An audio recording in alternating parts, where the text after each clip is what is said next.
How's it going, everyone? I'm on a job site, and I notice in one of my news feeds that the FTC, Federal Trade Commission, is proposing a rule to ban non-complete clauses, and I 100% for this. Uh, as a field engineer who gets contracted out all the time to work all over the world and on all kinds of things, all the time when I'm working in the United States, I have sites and customers and so on that try to shove a non-complete or non-compete, excuse me. I'm still learning how to talk, being able to hear. Um, Clauses down my throat, and it irritates the hell out of me. The idea of a non-compete clause was originally kind of the idea was like somebody like me, like say as an electrical engineer, if I was developing internal technology for my employer, I couldn't just leave and go immediately to the competitor and share that information and start building the copy widget or whatever. Now, me personally, as an engineer, I still think it's bullshit to even require that. It was also used for like salespeople and stuff. Like you weren't supposed to just leave with your your clientele list and so on. Um, and again, I think that's kind of bullshit. Um, Over the years, it's been so far extended to now you have like shithole companies like Jimmy John's trying to force minimum wage workers to acknowledge and follow a non-compete clause for a goddamn minimum wage job. It's really gotten out of hand. And the only reason that this stuff kind of works is because most people don't know their rights. For example, I actually left my employer one time for about a 6 month period, mainly because I got offered a field job that was just out of this world. Same job that I was currently doing, told all the same, you can, you'll be traveling 95% of the time. Therefore, you don't have to live near the field office or anything like that. So for all intents and purposes, it was going to be a different person signing my checks, and I was going to get paid more money.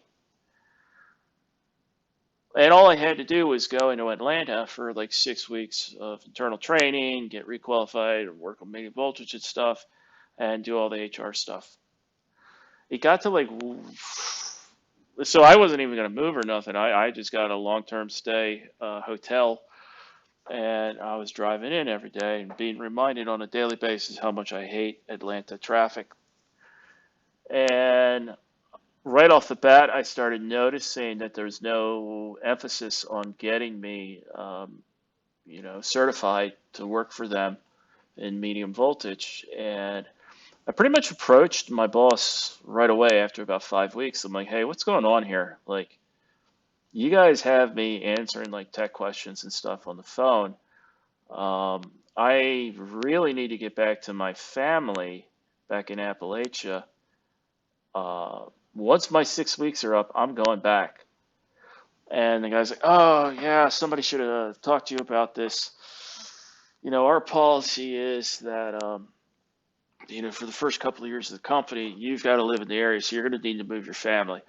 I was like, yeah, I'm not doing that. That's not what was told to me. That's not even in my employment contract with you guys. Yeah, but it's kind of like a corporate policy. And I'm like, I'm not doing that. Like, why would I have to live in Atlanta as a field engineer? Well, that's the other thing. We generally expect somebody to do about 4 or 5 years in the office before we let them, start working in the field.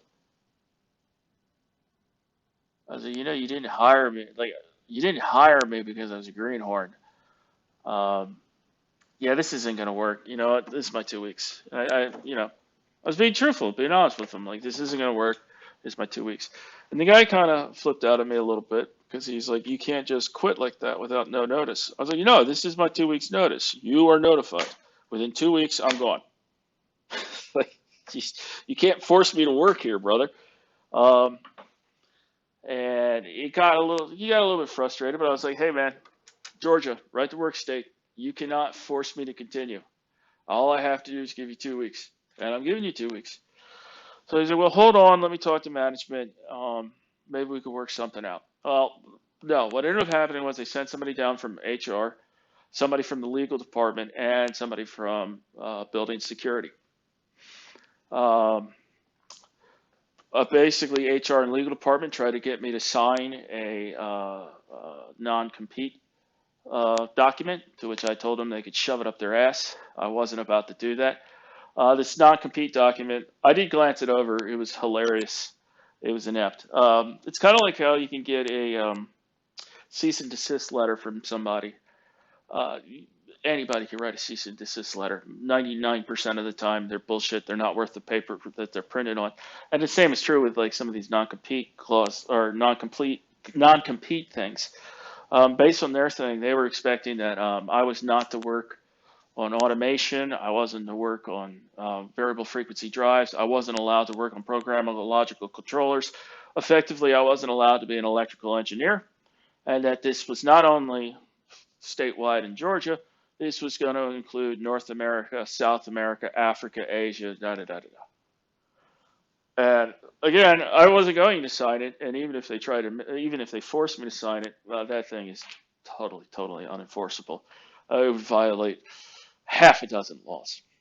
But the big problem is a lot of people don't know this. They get scared. They hear that their what do you call unemployment is going to be threatened, so they have to just go ahead and sign it no matter what, and then they have to follow it. It's bullshit.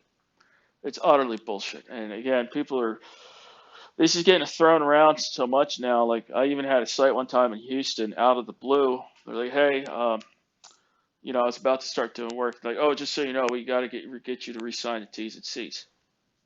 And I'm looking at the engineer I'm working for, and I'm like, I don't sign T's and C's. My legal department signs T's and C's. I'm not allowed to sign for shit. He goes, no, we just need the last page re-signed. I was like, that makes no sense. If you want me to sign something, I got to send it back to the office. Get the paperwork. Guy gets the paperwork, comes back, and I have to read the T's and C's because they tell me how much I get paid, how many hours I can work, all that good stuff. But it also covers me for liability and so on, and my employer for liability. Guy comes back, the original T's and C's were something like 12 pages. Now this document is like 44 pages. And all he has is the last page. So all I could see is page 44 of 44. And I look at the guy and I'm like, I am going to give you the benefit of the doubt and acknowledge and assume that you don't understand what you're trying to do here. What you're trying to do is you're trying to trick me into signing a legal document. That is not how the law works. I could sign whatever you've added to that and it's null and void. Furthermore, I am not a legal representative for my employer. You have to talk to my legal department. You need to get me the entire document. So he goes away, comes back, and I start flipping through this thing, and I was like, dude, this is a waste of time. There's no way we're going to agree to this. Because again, it had a non-compete clause in it, not just for me, but for my employer, where we were not to do services for any oil and gas company in North America. Furthermore, even if it's not an oil and gas company, we would have to get their written permission to be able to use that equipment at another site because of competitive concerns, whatever. It's so stupid. It is absolutely so stupid. This would be like them saying, yeah, you can use a screwdriver here, but before you ever use that screwdriver again, you're going to have to call us up and make sure that we've given you written permission that you're allowed to work at this steel mill or this paper mill or whatever. It's so ludicrous. So I do a couple scans of the stuff, send it back to my legal department, send it back to my manager, and the guy's like, are you ready to start work? I was like, it hasn't been signed, dummy. Like, we got to wait. Boom, my phone blows up. There's about a half a dozen people telling me, get the hell off that site.